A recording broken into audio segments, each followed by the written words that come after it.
본 방송에서 제공하는 투자 정보는 투자 판단에 대한 조언입니다. 방송에서 제공하는 주식의 가치, 가격 상승 및 가격 하락에 대해서는 방송사에서 보장하지 않습니다. 헤드라인 뉴스입니다. 뉴욕 증시가 이틀째 사상 최고치 행진을 이어갔습니다. 달러 강세와 국제유가 혼조에도 불구하고 통신과 부동산 업종이 상승세를 이끌었습니다. S&P 500 지수는 사상 처음으로 2200선을 돌파했고 다우지수도 19000선을 처음 넘었습니다.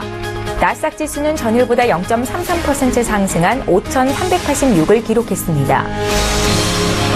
미국의 기존 주택 판매가 약 10년 만에 최고치를 나타냈습니다. 부동산 경기 호조가 지속되고 있다는 의미로 풀이됩니다. 미국 부동산 중개인협회는 10월 기존 주택 판매량이 전월 대비 2% 늘어나 연간 환산 기준으로 560만 채를 기록했다고 밝혔습니다.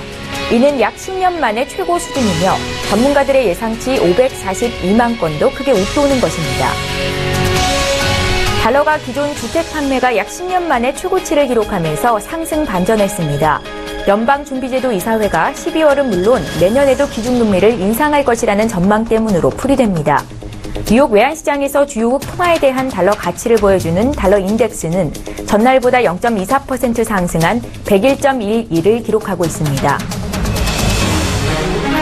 석유 수출국 기구의 감산 합의가 다시 불투명해지면서 국제유가가 혼조세를 나타냈습니다. 이란과 이라크가 아직 감산에 합의할 준비가 되지 않았다는 우려가 제기됐기 때문으로 풀이됩니다. 뉴욕 상업거래소에서 서부 텍사스산 원유 WTI 가격은 전일보다 배럴당 0.4% 하락한 48달러 3센트를 기록했습니다.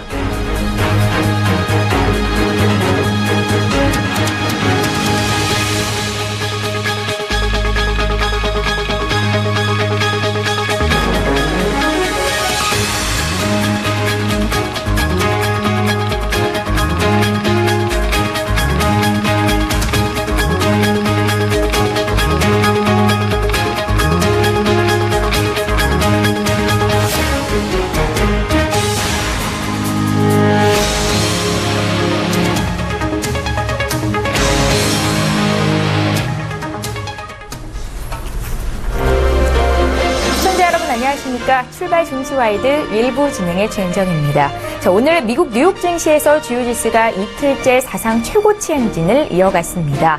달러 강세와 국제유가 혼조세에도 불구하고 통신과 부동산 업종의 상승세를 이끌었는데요. 지난 10월 기존 주택 판매가 약 10년 만에 최고치를 기록했다는 소식 역시 증시의 호재로 작용이 됐습니다. 자, S&P 500 지수가 처음으로 2200선을 돌파했고요. 다우지수도 12000선을 사상 처음으로 돌파했습니다. 자, 어제 국내 증시에서 코스피 지수는 외국인과 기관의 동반 쌍끌이 순매수에 힘입어서 1980선에 안착하는 움직임이 나왔는데요. 삼성전자, SK하이닉스 등 대형 IT주가 증시 상승을 이끌었고요. 국제유가 급등 소식에 정유화학주도 강세를 보였습니다. 다만 중국의 한류 콘텐츠를 금지하는 한한령 영향이 이틀째 이어지면서 추가 상승에는 다소 역부족한 모습이 나왔었는데 특히 중국 소비주들이 대다수 상장돼 있는 코스닥 지수는 전일의 낙폭을 많이 만회하지 못하고 소폭 상승에 그친 것이 좀 아쉬웠습니다. 코스닥은 0.23% 상승을 보였습니다. 자, 오늘도 글로벌 이슈 정리하고 장 대응 전략까지 짜봐야겠죠. 11월 23일 수요일인데요. 출발 증시와이드 1부 지금 본격적으로 출발합니다.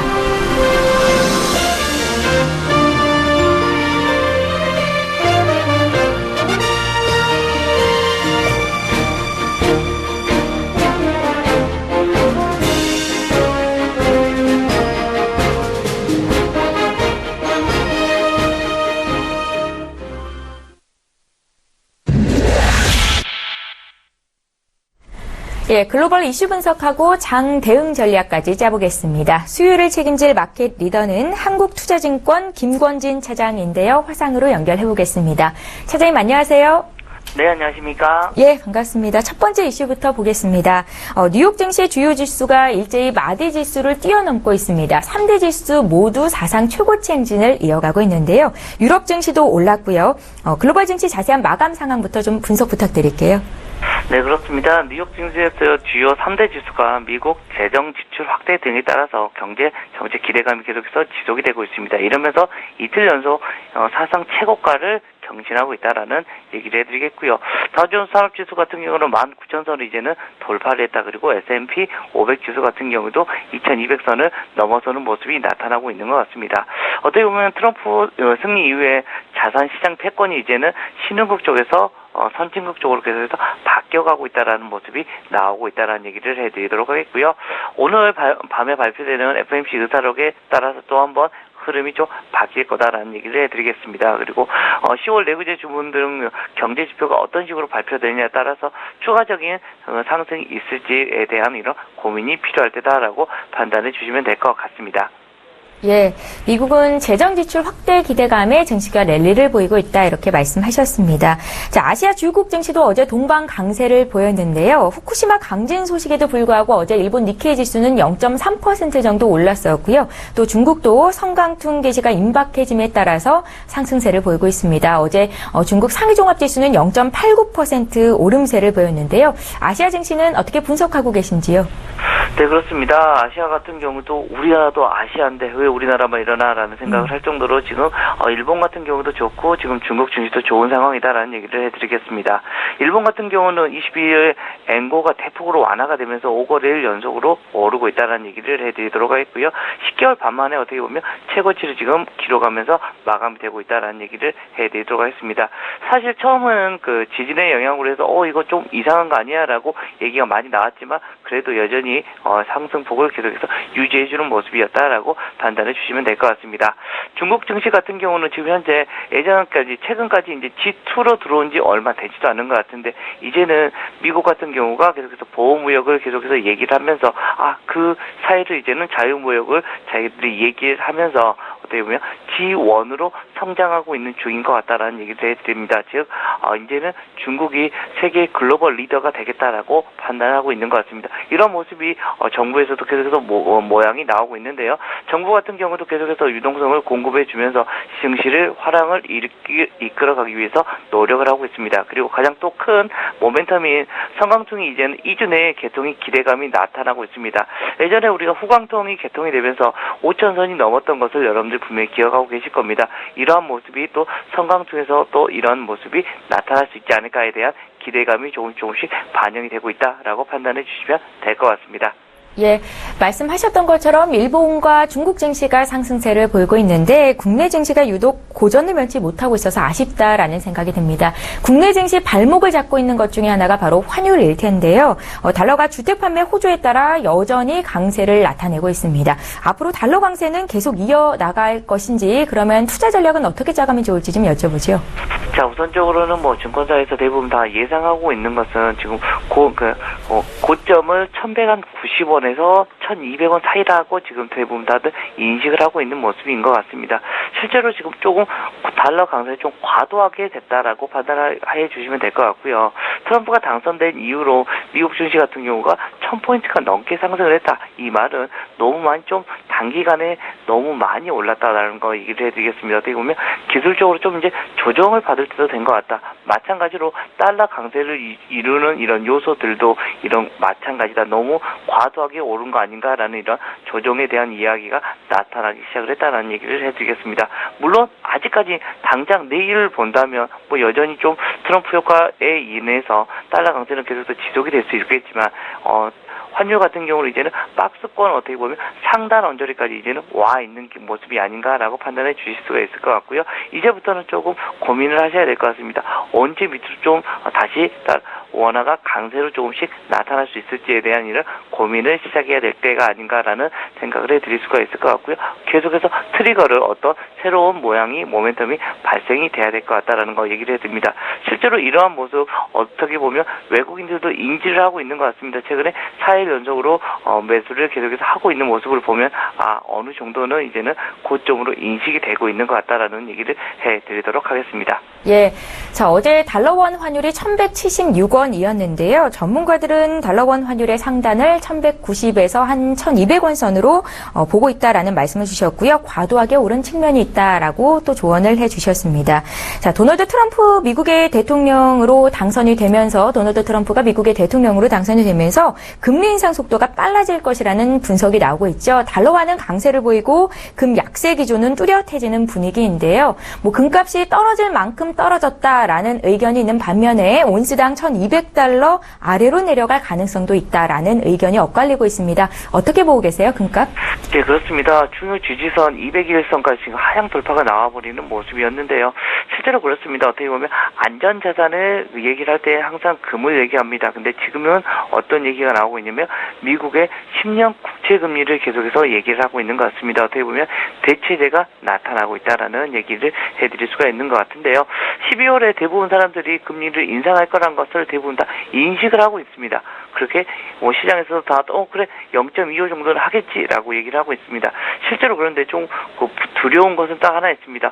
혹시나 0.5로 바로 좀 시장의 예상을 뛰어넘는 이런 금리 인상이 나오는 거 아니냐. 그리고 또 하나, 내년에 금리 인상을 몇 번 정도나 할 것인가라는 얘기입니다. 실제로 지금 예상하기로는 대부분 한 3번 정도 할 수 있는 거 아니냐라는 이렇게 모습이 나오고 있는데요.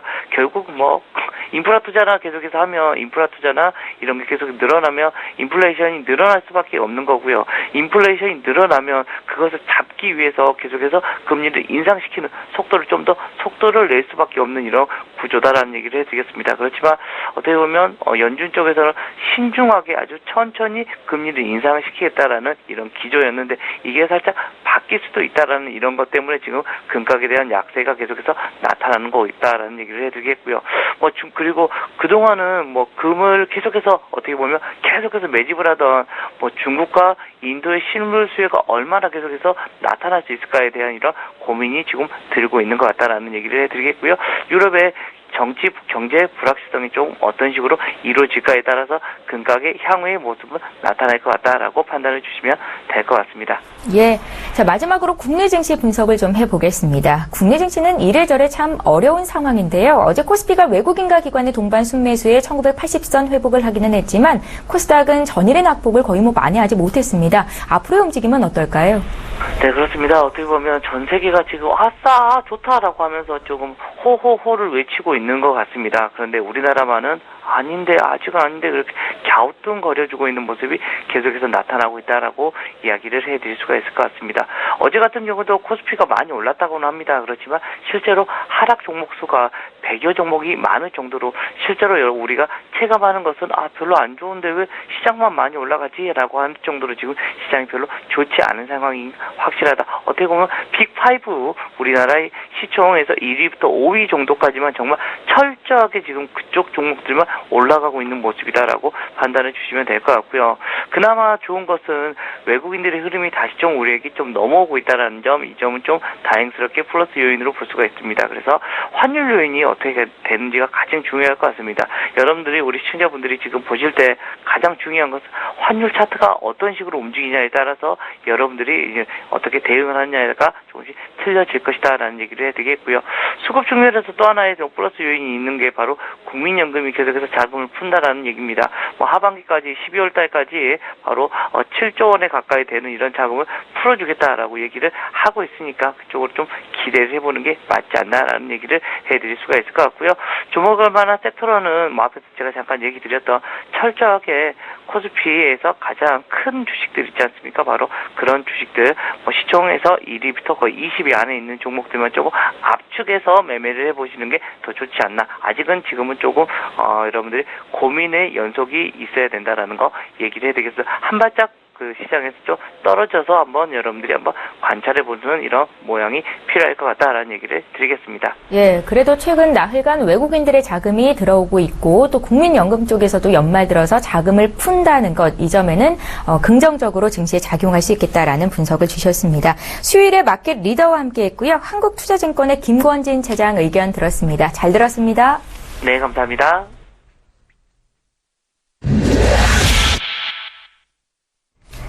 예, 국내외 시장 쟁점을 이슈 리더들을 통해서 들어보는 이슈 리더 시간인데요. 오늘도 먼저 오늘의 주제부터 화면으로 먼저 확인해 보십시오. 첫 번째 이슈부터 보겠습니다. 트럼프 당선 이후로 글로벌 증권 시장이 크게 요동치고 있습니다. 글로벌 증권시장이 이렇게 크게 요동치는 이유, 트럼프 장세 그 방향성 어떨지에 대해서 자세히 분석해드리는 시간 갖겠고요. 두 번째 이슈로는 러시아의 푸틴 대통령이 이달 말에 있을 오펙 회의에서 감산 합의에 대해서 긍정적인 전망을 내놨고요. 또 함께 동참할 의사를 밝혔습니다.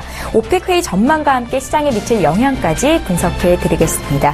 자, 오늘 이 시간에는 아데나 투자자문의 신승용 대표님 화상으로 연결해보겠습니다. 대표님 안녕하세요. 네, 안녕하십니까. 예, 첫 번째 이슈부터 보겠습니다. 트럼프 당선 이후로 글로벌 금융시장이 크게 요동치고 있습니다. 투자자들의 고민 역시 깊어지고 있는데요. 방향성 어떻게 보고 계신지 좀 여쭤볼게요. 예, 앞서서 말씀하셨다시피 지금 현재 상황, 트럼프발 시장 내 지각 변동 크게 나타나고 있다라는 것. 지난밤 미국 증시 3대 지수 모두 사상 최대치 구가하는 그런 모습 나타났고요. 그보다도 이제는 조금은 더 점차 대형주에서 중소형주로 확산되어 가고 있는 그런 움직임까지도 지금 감지되고 있다라는 것. 특히 러셀 지수의 트럼프 당선 이후 10%가 넘는 그런 상승률 자체는 이때까지 상당히 보기 힘든. 어찌 보면 우리나라의 코스닥 시장과 코스피 시장의 어떤 그 엇갈리는 그런 부분과는 상반된 그런 모습들이 크게 나타나고 있다라는 것. 일단 시장 트럼프 당선 이후 장 초반에는 다우지수를 포함한 전반적인 대형주 중심의 상승장이었다라면 이제는 러셀 지수에 포함되어 있는 매우 작은 중소형주까지도 확대되는 그런 모습들. 오히려 중소형주들의 상승폭이 조금은 더 크게 나타날 수밖에 없는 그런 상황들. 전반적인 시장의 분위기 매우 긍정적인 상황으로 진행이 되고 있다라고 보셔야 될 것 같습니다. 이에 따라서 지금 현재 시장 상황은 다소간 외국인들이 최근 들어서 조금 좀 사고 있는 그런 모습들 나타나고 있습니다. 특히 어제 같은 경우 외국인들 3천억 원이 넘는 시장 내에서의 순매수 보여주면서 전반적인 이제 그 리스크를 일단은 감안한 그런 어떤 그 상황들, 글로벌 유동성의 이탈이 아닌 글로벌 유동성의 유입이 아니냐는 그런 기대감도 분명히 가져볼 수는 있겠지만 실질적으로 글로벌 시장 내에서 신흥국 자금 시장으로부터 돈이 썰물 빠져듯이 빠져나가고 있다라는 부분은 우리가 꼭 주목하고 염두해야 될 일이다라고 말씀을 드려봅니다. 지금 트럼프 당선자 이후 불과 한 열흘 정도 됐죠. 그 사이에 주식시장에서는 50억 달러가 넘는 자금이 미국 시장으로 빨려 들어갔다라고 보셔야 될 것 같고요. 채권 시장에서는 181억 달러의 자금이 신흥국에서 자금이 유출됐다라는 그런 부분들 꼭 좀 인지를 하시면서요.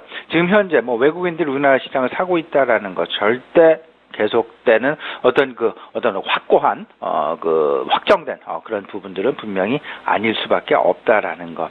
이 배경에는 달러화의 강세가 항상 배경하고 있다라는 것 꼭 좀 염두를 두셔야 될 것 같습니다. 어제 같은 경우 실제로 달러화가 10원 넘게 달러화 가치가 10원 넘게 원화 대비 하락을 하면서 실질적으로 외국인들의 유입도 나타났다라고 봐야 될 것 같은데요.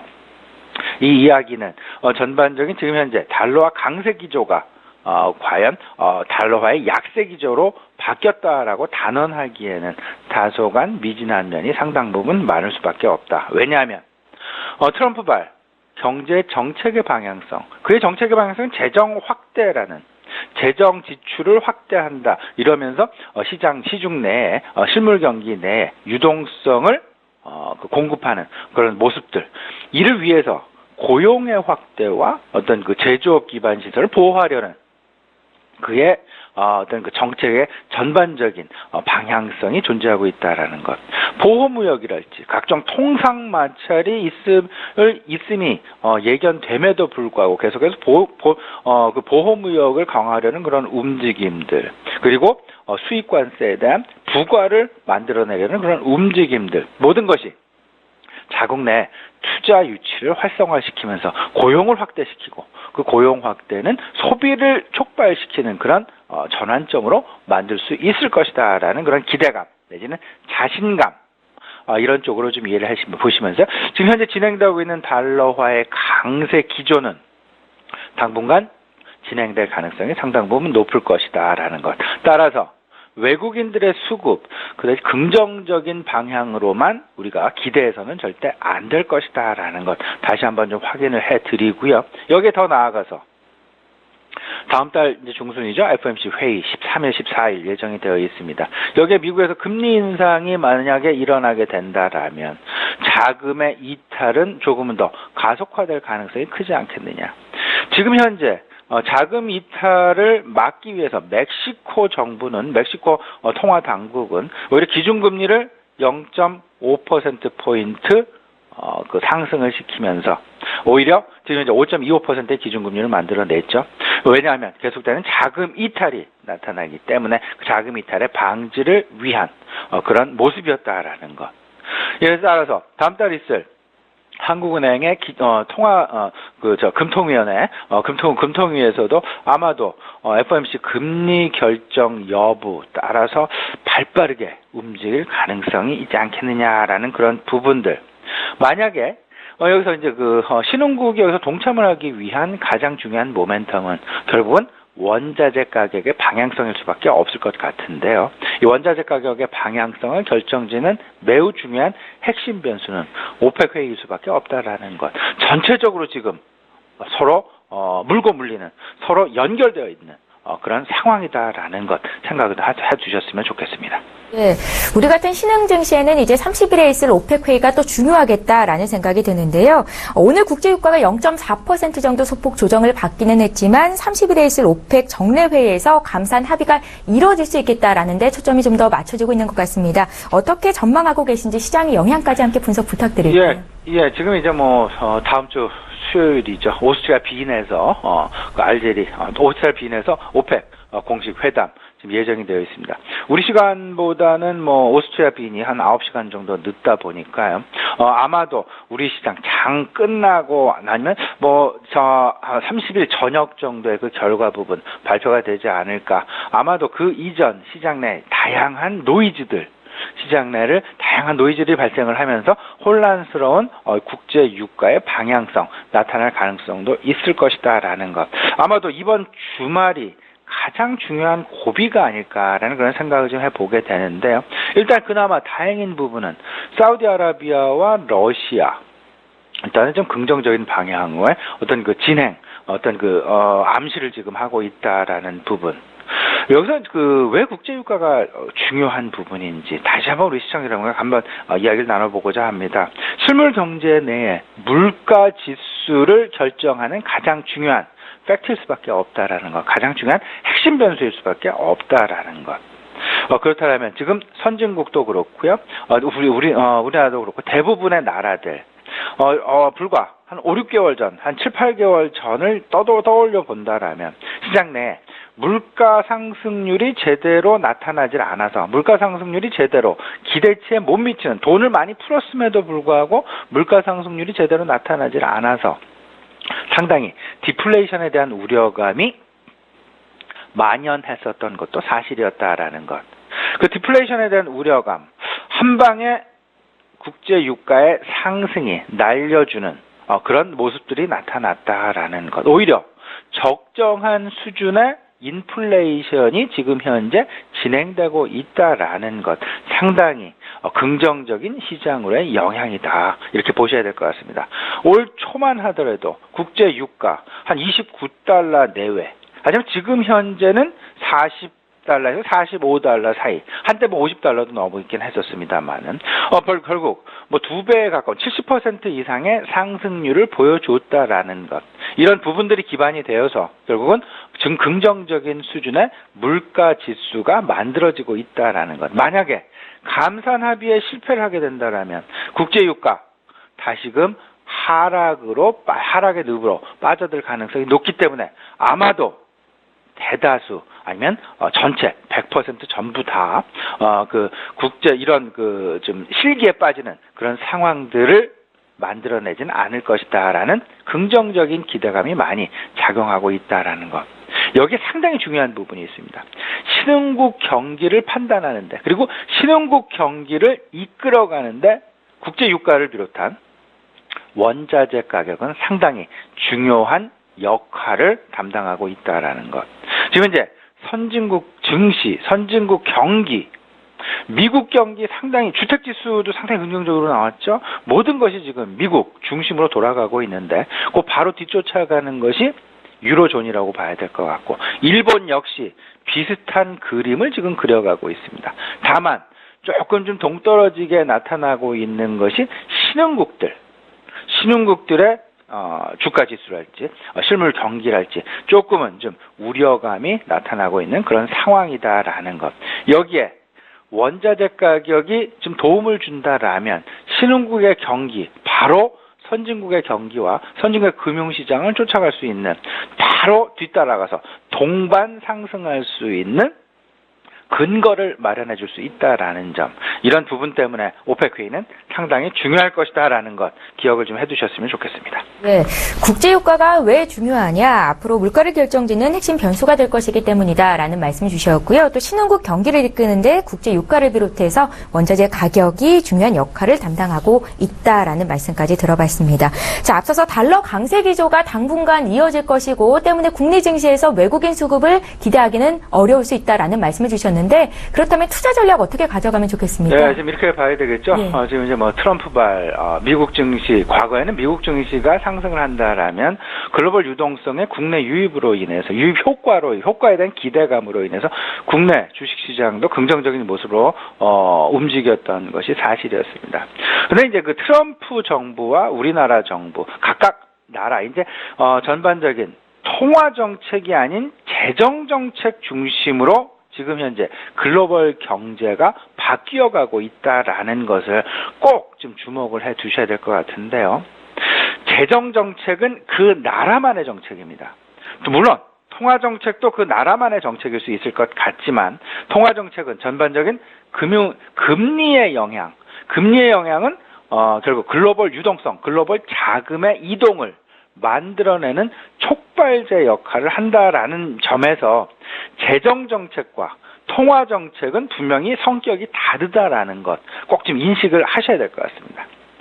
미국의 재정정책의 확대, 결국은 적자폭의 확대를 감내하더라도 재정정책의 확대를 만들어 간다라는 재정정책 중심의 경제 부양 정책. 우리나라 아직까지는 조금 이런 부분에서 미진한 부분이 좀 나타나고 있죠. 유로존 이미 영국 세금의 감면을 이미 예고하고 있고요. 일본도 마찬가지, 이태리도 마찬가지, 대다수의 선진 국가들이 세금 감세를 중심으로 해서, 그리고 인프라 투자 확대를 중심으로 해서 재정 정책을 확대하려는 그런 모습들 좀 나타나고 있다. 통화 정책이 아닌 재정 정책 중심의 어떤 그 경기 부양책이 나타나고 있다라는 것. 이것 부분은 결국은 자국의 경기 부양을 조금 더 포커스하고 있다라는 의미. 이 이야기는 결국은 디커플링 상황이 나타날 여지도 분명히 존재한다라는 것. 생각을 좀 해 두실 필요가 있어 보이고요. 이 디커플링의 상황으로부터 해방되거나 디커플링 상황으로부터 벗어나는 그런 가장 중요한 핵심 변수는 원자재 가격일 수밖에 없다라는 것. 다시 한번 강조해 드리니까요. 원자재 관련주들, 그리고 연말 배당 관련주들, 그리고 연말 소비 관련주들, 이 세 가지, 특히나 원자재 관련주들에 대한 관심. 오늘 같은 경우 이제 국제유가, 어제도 그랬죠. SK이노베이션이랄지 아니면 S-오일이랄지 전반적인 정유주들 관심들이 좀 커지고 있는 것이 사실이긴 했었는데요. 실질적으로 정유주들 같은 경우는 국제유가의 상승도 긍정적일 수 있겠죠. 그보다 더 중요한 것. 정제 마진일 수밖에 없다라는 것. 이 정제 마진의 확대가 과연 나타나는지 안 나타나는지, 이 부분이 가장 중요한 핵심 변수일 수밖에 없다라는 것. 다시 한번 강조해 드리니까요. 이 부분도 꼭 좀 챙겨 보셔야 될 것 같습니다. 예. 자, 수요일의 이슈 리더 신승용 대표와 함께 오늘의 투자 조언까지 들어봤습니다. 아데나 투자자문의 신승용 대표님 의견 들었습니다. 잘 들었습니다. 네.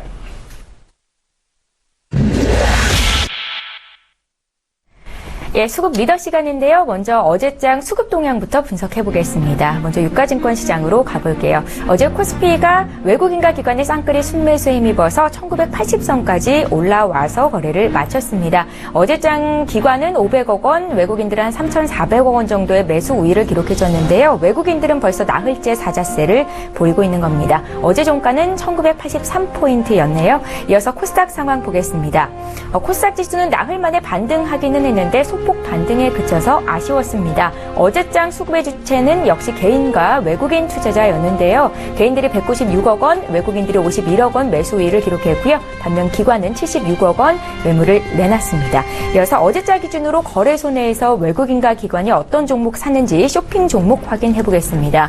외국인 투자자들은 어제장에서 신한지주, 하나금융지주 같은 금융주에 대한 사랑을 보였는데 신한지주 같은 경우 어제장 2% 가까이 빠졌음에도 불구하고 외국인들이 사 담은 종목으로 분석이 됐고요. 이어서 삼성전자, SK하이닉스 어제장 강했었죠. 포스코까지 매수한 것으로 집계가 됐습니다. 기관은 역시 SK하이닉스를 가장 많이 담은 것으로 분석이 됐고 이어서 어제 정유화학주도 강세였는데 SK이노베이션, S51 같은 종목들의 강세도 두드러졌었고요. 삼성전자도 역시 포트에 담은 것으로 분석이 됐습니다. 이어서 코스닥 상황 보겠습니다. 어제 코스닥 시장에서 외국인 투자자들은 카카오, 서울반도체, 솔브레인, 이오테크닉스 순으로 매수한 것으로 집계가 됐고요. 기관 투자자들은 역시 카카오를 가장 많이 담았고 이어서 파트론, 또 0.37% 정도 상승했던 파라다이스, 셀트리온 순으로 매수한 것으로 집계가 됐습니다. 예, 전일장 수급 특징주 분석해 볼 텐데요. 오늘 수요일이죠. HMC 투자증권의 최희승 차장님 전화 연결해 보겠습니다. 차장님 안녕하세요. 네, 안녕하십니까. 예, 코스피가 어제 그래도 좀 반등을 해줬습니다. 1983선까지 올라왔는데 외국인과 기관이 어떤 종목 샀는지 또 주목이 될 것 같습니다. 어떤 종목이 눈에 띄셨는지 분석 부탁드릴게요. 네, 어제 시장이 일단 수급이 상당히 좀 나름 들어왔는데 예. 삼성전자로 대부분 쏠렸다라고 보여지고요. 예. 예, 일단은 신한지주가 어제 이제 블록딜이 돌았다는 측면에서 좀 특징적으로 한번 좀 살펴볼 텐데요. 신한지주 같은 경우에는 이제 포스코에서 보유하고 있던 지분 약 0.9% 정도, 예, 한 440만 주 정도 됩니다. 그것을 이제 전량 처분했고요. 주당 42,650원에 전량 처분했습니다. 요 주당 42,650원. 예, 가격을 보유하고 계신 분이나 관심 있으신 분들 꼭 메모를 해 놓으셔야 될 것 같고요. 일단 보통 이제 블록딜을 하게 되면은 다음 날부터 바로 그냥 찰실한 매도가 나오기 마련인데, 예, 일단 할인율이 3%가 조금 안 되는 2.96% 정도 할인율이기 때문에 만약에 여기서 그냥 바로 매도를 한다고 했을 때에는 주가가 일시적으로는 상승이 좀 제한될 수는 있겠습니다만 할인율이 그렇게 크지 않기 때문에, 또한 외국인이 어제 440만 주 중에 400만 주를 받아갔기 때문에 그게 나올 물량이냐 이렇게 확정적으로 말씀드리긴 좀 어려울 것 같고요. 제가 생각하기에는 금융투자 10만 주, 연기금 2만 4천 주 이렇게 받아간 물량들은 나올 물량 같은데, 외국인이 받아간 400만 주는 그 중에서 나올 물량 그렇게 많지 않을 거다라고 좀 보고 있습니다.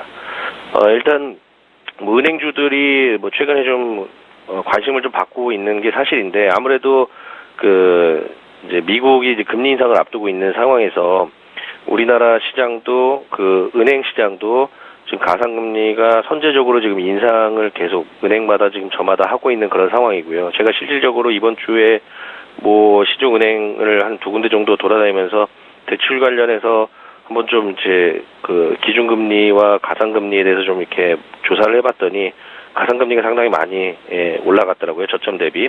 그래서 일단은 현재 국내 가계부채 수준이 상당히 높은 상황에서 예대마진 증가는 지속될 것이다라고 보고요. 예, 고정금리보다는 아무래도 이제 변동금리 대출 상품이 많기 때문에 그런 부분이고요.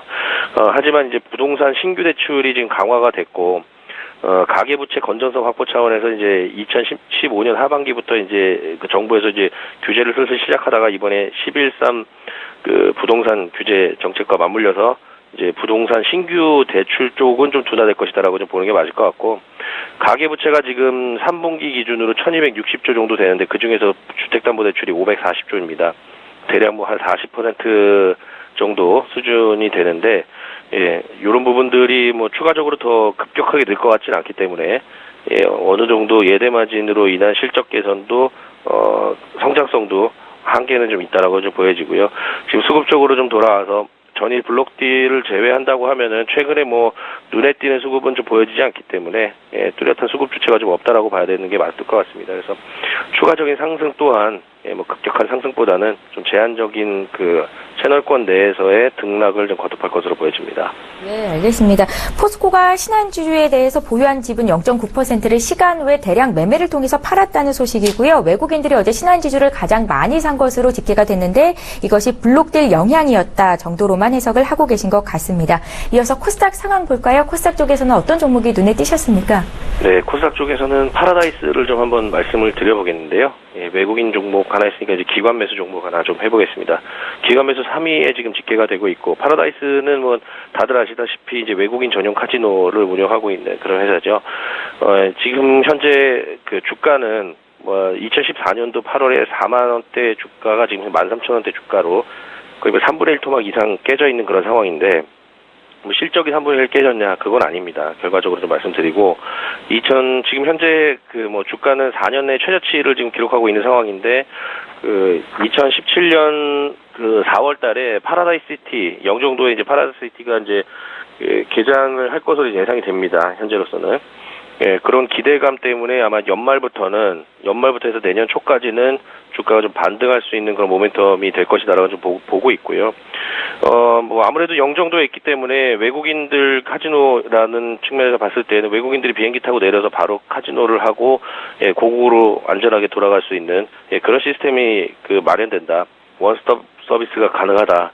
뭐 예를 들어서 뭐 GK의 힐튼까지 오려면 강남까지 오는데 뭐 영종도에서 아무리 빨리 와도 1시간 이상이 걸리지 않습니까? 그래서 뭐 그런 측면에서 봤을 때는 카지노만 하기 위해서 들어오는 외국인이라면 파라다이스 시티를 가지 않을까요? 라는 생각이 제 생각이고요. 일단은 뭐 국제적으로 봤을 때도 지금 중국에서 부정부패 척결과 관련돼서 카지노를 규제를 했었는데, 이런 부분들 때문에 2015년도까지 마카오 카지노가 거의 뭐 초죽음 상태에 이르렀다가 2016년 한 8월 정도, 그러니까 하반기 들어서부터 26개월 만에 성장세로 좀 돌아섰습니다. 마카오에 있는 카지노 회사의 주가들이 대부분 다 52주 신고가를 지금 돌파하고 있는 그런 상황으로 레포트를 통해서 확인을 했고요. 한국에서 지금 외국인 카지노 그 관련 파라다이스나 뭐 GK 되겠죠. 그 주가가 마카오 카지노 대비해서 한 6개월에서 1년 정도 후행을 합니다. 일반적으로. 그럼 제가 말씀드렸던 52주 신고가 돌파하는 게 6개월에서 1년 뒤에 나오게 되겠죠. 지금 뭐 최근에 레포트들 나오는 거 보면은 2018년도부터 실적 개선이 본격화된다는 레포트들이 많은데, 주가는 항상 선행을 합니다. 2017년도 파라다이스 개장과 함께 매출이 뭐 어느 정도 찍히느냐에 따라서 상승폭에는 좀 뭐 다양하게 나타나겠지만은, 어쨌든 상승할 수 있는 모멘텀은 그때가 아마 턴어라운드 시점이 될 것이다라고 저는 보고 있고요. 지금 주가가 4년 내 최저치 주가 수준이고, 실적 대비해서 지금 저는 저평가되어 있다. 지금 현재로서도 그렇게 판단하고 있고, 올해 영업이익은 약 750억 이상을 상회할 것으로 예상이 되는데, 지금 현재 뭐 시가총액 봐서는 1조 2천억 정도 수준인데, 뭐 실적만 가지고 따지더라도 대략 뭐 1조 8천억에서 2조 원 정도까지는 주가가 상승을 해야 되지 않겠느냐라고 보고 있고요. 1차적인 목표가는 한 2만 원 정도 보고 있습니다.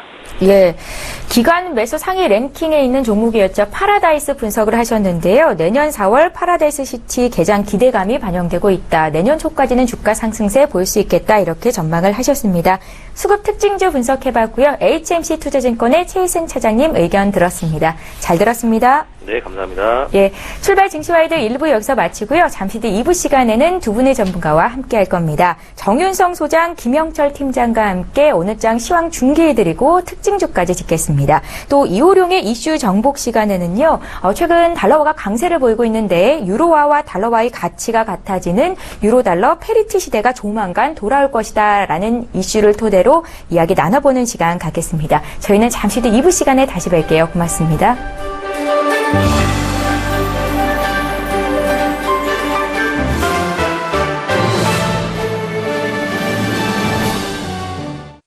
본 방송에서 제공하는 투자 정보는 투자 판단에 대한 조언입니다.